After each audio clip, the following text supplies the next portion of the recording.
Assalamualaikum warahmatullahi wabarakatuh.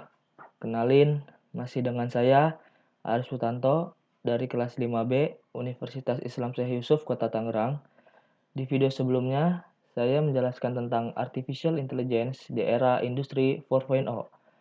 Untuk video kali ini, saya akan menjelaskan tentang metode algoritma decision tree atau algoritma C45.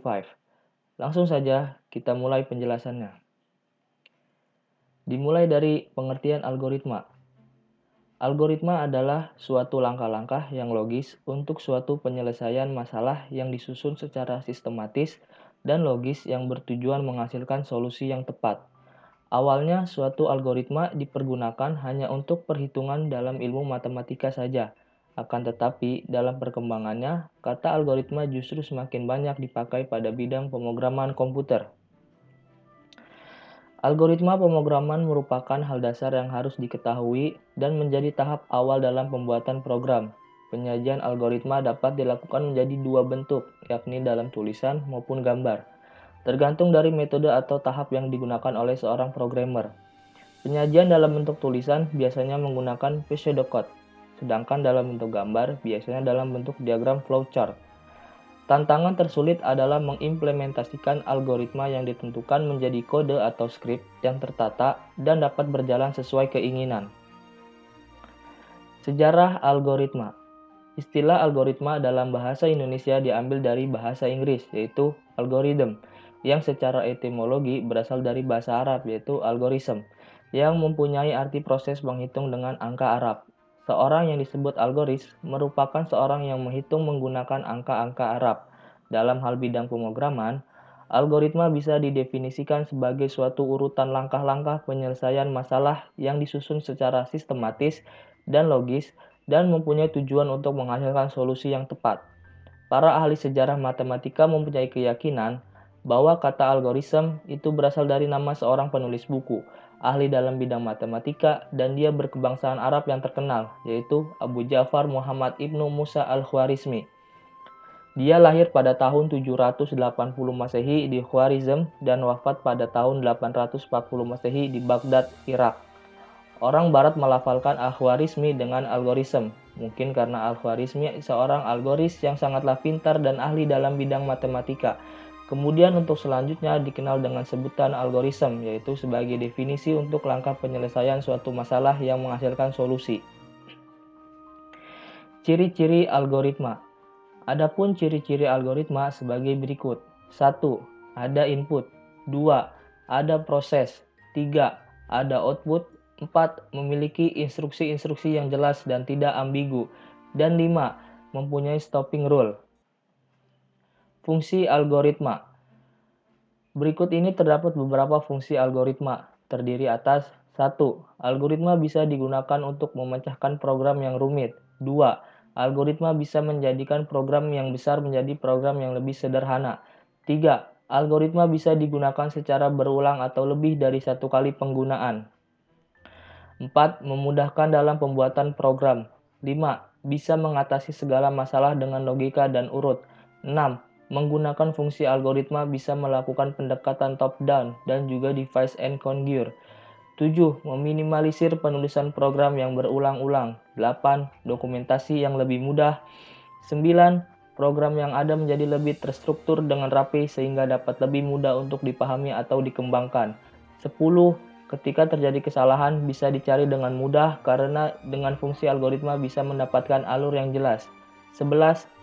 Ketika ingin melakukan modifikasi pada program bisa dilakukan hanya pada satu modul saja tanpa harus merubah dan mengganggu modul yang lain. Sifat-sifat algoritma. Adapun sifat algoritma sebagai berikut. 1. Tidak menggunakan simbol atau sintaks dari suatu bahasa pemrograman. 2. Tidak tergantung pada suatu bahasa pemrograman. 3. Notasi-notasinya dapat digunakan untuk seluruh bahasa pemrograman. Algoritma dalam kehidupan sehari-hari. Algoritma dapat kita jumpai dalam kehidupan sehari-hari. Contohnya, setiap diri dari manusia selalu mempunyai pola pikir yang berbeda antara manusia yang satu dengan manusia yang lainnya. Oleh sebab itu, dalam memecahkan suatu masalah, algoritma itu dapat dikatakan benar atau baik apabila dapat menyelesaikan suatu masalah. Masuk ke dalam algoritma decision tree, dimulai dari pengertiannya. Decision tree adalah sebuah algoritma diagram alir yang berbentuk seperti struktur pohon yang mana setiap internal node menyatakan pengujian terhadap suatu atribut. Setiap cabang menyatakan output dari pengujian tersebut dan leaf node menyatakan kelas-kelas atau distribusi kelas. Node yang paling atas disebut sebagai root node atau node akar. Sebuah root node akan memiliki beberapa edge keluar tetapi tidak memiliki edge masuk. Internal node akan memiliki satu edge masuk dan beberapa edge keluar. Sedangkan leaf node hanya akan memiliki satu edge masuk tanpa memiliki edge keluar. Decision tree digunakan untuk mengklasifikasikan suatu sampel data yang belum diketahui kelasnya ke dalam kelas-kelas yang sudah ada. Jalur pengujian data adalah pertama melalui root node dan terakhir adalah melalui leaf node yang akan menyimpulkan prediksi kelas bagi data tersebut. Atribut data harus berupa data kategorik. Bila kontinu, maka atribut harus didiskretisasi terlebih dahulu. Bremen et al. Pada tahun 1984 menyatakan bahwa metode ini merupakan metode yang sangat populer untuk digunakan karena hasil dari model yang terbentuk mudah untuk dipahami. Dinamai pohon keputusan karena aturan yang dibentuk mirip dengan bentuk pohon. Pohon dibentuk dari proses penyortiran rekursif biner dalam kelompok data, sehingga nilai variabel respon di setiap kelompok data membuat hasil penyortiran menjadi lebih homogen. Konsep dari pohon keputusan adalah mengubah data menjadi decision tree dan aturan-aturan keputusan. Manfaat utama dari menggunakan pohon keputusan adalah kemampuan untuk menyederhanakan proses pengambilan keputusan yang kompleks sehingga pembuat keputusan dapat menafsirkan solusi untuk masalah. Kelebihan algoritma decision tree. Decision tree berguna untuk mengeksplorasi data, menemukan hubungan tersembunyi antara sejumlah calon variabel input dengan sebuah variabel target. Decision tree memadukan antara eksplorasi data dan pemodelan, sehingga sangat bagus sebagai langkah awal dalam proses pemodelan bahkan ketika dijadikan sebagai model akhir dari beberapa teknik lain. Kekurangan algoritma decision tree. Decision tree bisa terjadi overlap, terutama ketika kelas dan kriteria yang digunakan sangat banyak. Tentu saja dapat meningkatkan waktu pengambilan keputusan sesuai dengan jumlah memori yang dibutuhkan. Dalam hal akumulasi, decision tree juga seringkali mengalami kendala error, terutama dalam jumlah besar. Jenis-jenis node pada metode algoritma decision tree. Yang pertama, akar. Akar merupakan node teratas. Tidak ada input pada simpul ini dan tidak ada output atau bisa memiliki output lebih dari satu. 2. Internal node. Internal node ini merupakan node percabangan, hanya ada satu input dan setidaknya dua output di node ini. 3. Daun. Daun merupakan node akhir atau terminal node, hanya ada satu input dan tidak ada output atau simpul akhir pada simpul ini. Tahapan metode algoritma decision tree. Yang pertama, konstruksi pohon diawali dengan pembentukan akar atau terletak paling atas. Kemudian data dipecah menggunakan atribut yang cocok untuk digunakan sebagai lembar.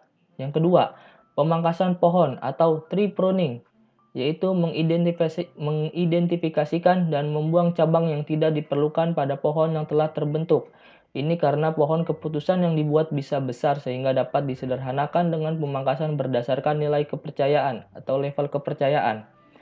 Penanaman pohon dilakukan selain mengurangi ukuran pohon untuk juga mengurangi tingkat kesalahan prediksi dalam kasus-kasus baru dari hasil pemecahan split dan larutan.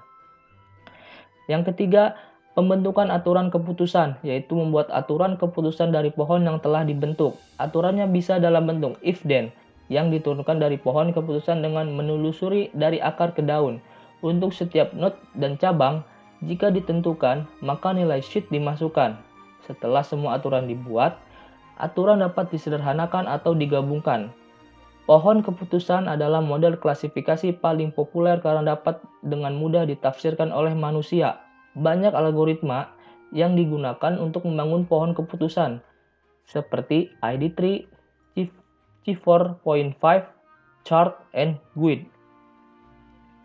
Penerapan metode algoritma decision tree.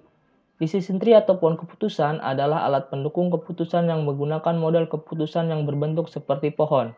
Pohon keputusan menggambarkan sebagai alternatif yang mungkin untuk mengatasi suatu masalah, dan ada juga faktor-faktor potensial yang dapat mempengaruhi alternatif tersebut bersama dengan perkiraan akhirnya ketika suatu alternatif dipilih.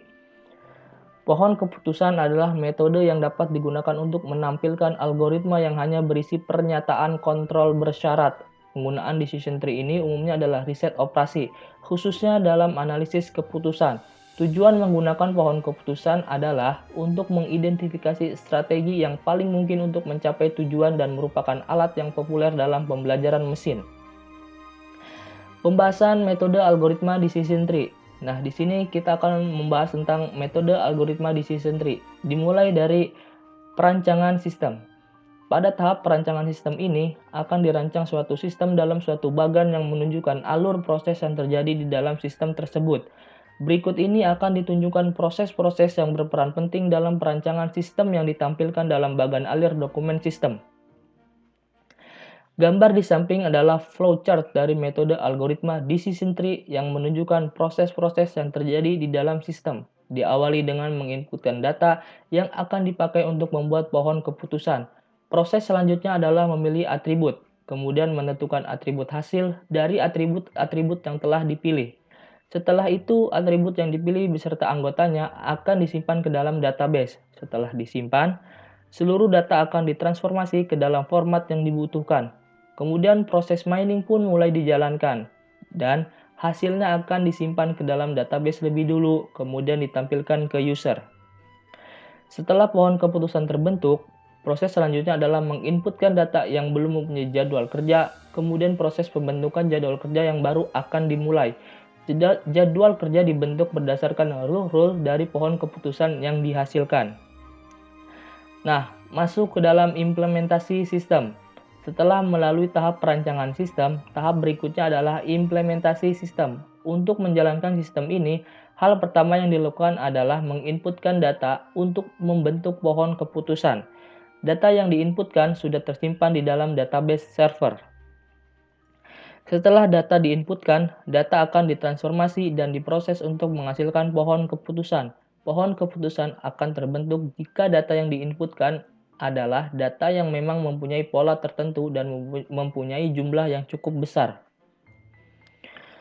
Pohon keputusan di samping terdiri dari 4 atribut yang menjadi node. Node terdiri dari nama penyewa, jenis kendaraan, lamanya penyewaan, total diskon, jumlah bayar, dan hadiah. Sedangkan daun terdiri dari penyewaan kendaraan, nama kendaraan, harga sewa per jam, dan pilihan harga sewa. Anggota atribut penyewaan kendaraan ditransformasi menjadi 3 anggota, yaitu nama penyewa, nama kendaraan, dan harga sewa per jam. Pohon keputusan di atas akan menghasilkan rule-rule yang akan digunakan untuk membentuk sebuah sistem dalam penyewaan kendaraan. Untuk mengetahui apakah rule-rule tersebut sudah sesuai, maka dilakukan pengujian dengan data-data asli. Berdasarkan pengujian tersebut, diperoleh nilai akurasi dari rule-rule yang telah terbentuk. Nilai akurasi inilah yang akan menentukan apakah rule yang dihasilkan akan digunakan atau tidak. Dari pohon keputusan di atas, maka akan menghasilkan rule-rule yang dipakai untuk membuat sistem penyewaan kendaraan di atas, yaitu jika total transaksi sebesar kurang dari 800.000, maka dapat diskon 1%. Jika total transaksi sebesar 800.000 sampai 1.200.000, maka dapat diskon 2,30%. Jika total transaksi lebih dari 1.200.000, maka dapat diskon 3,10%. Jika lama sewa kendaraan lebih dari 10 jam, maka akan mendapatkan merchandise menarik. Jika lama sewa kendaraan antara 7 sampai 10 jam, maka akan mendapatkan merchandise pulpen. Jika lama sewa kendaraan antara 4 sampai 6 jam, maka akan mendapatkan gantungan kunci. Jika lama sewa kendaraan kurang dari 4 jam, maka tidak mendapatkan hadiah. Nah, setelah penjelasan yang begitu panjang dan kompleks, kita sampai kepada kesimpulan. Dari perancangan sistem penyewaan kendaraan dapat ditarik kesimpulan bahwa sistem penyewaan kendaraan ini dibuat dengan menggunakan metode decision tree atau metode algoritma C45. Sistem penyewaan kendaraan ini akan memudahkan user dalam menentukan kendaraan mana yang akan disewa, tentu dengan sesuai kebutuhan. Atribut hasil yang digunakan adalah atribut transaksi. Data baru yang diinputkan harus memiliki atribut pada pohon. Jika ada salah satu atribut pada pohon yang tidak disertakan pada data baru, maka jadwal kerja yang baru tidak akan terbentuk. Nah, sekian video dari saya. Mohon maaf apabila ada kekurangan dan penjelasan yang belum dimengerti oleh teman-teman yang akan menonton video ini. Mohon maaf. Terima kasih. Wassalamualaikum warahmatullahi wabarakatuh.